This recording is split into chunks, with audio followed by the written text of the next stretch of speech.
जादू के ज़रिए से मियाँ बीवी के दरमियान तफरीक करा देना, जादू के ज़रिए से किसी का कारोबार ठप कर देना, जादू के ज़रिए से रिश्तेदारों में किसी रिश्तेदार को माली या जानी नुकसान पहुंचा देना सख्त नाजायज़ हराम और गुनाह है, जहन्नम में ले जाने वाला काम है। जादू में अगर मुशरिकाना मंत्र इस्तेमाल किया गया हो तो इंसान काफिर हो जाता है, और अगर मुशरिकाना मंत्र न भी हो तो भी फासिक हो जाता, दूसरे को नुकसान पहुंचाने की वजह से।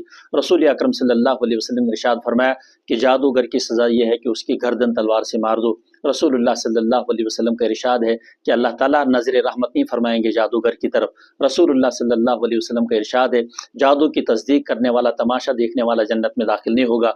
रसूलुल्लाह सल्लल्लाहु अलैहि वसल्लम का इरशाद है, 7 हलाक कर देने वाली चीज़ों से बचो, उसमें नंबर 2 पर सहर जादू बयान किया गया। हुजूर ने फरमाया गुनाह कबीरा 7 हैं, उसमें से नंबर 4 पर जादू बयान किया गया, लिहाजा बचो इस बुरे काम से और दूसरों को भी बचाओ।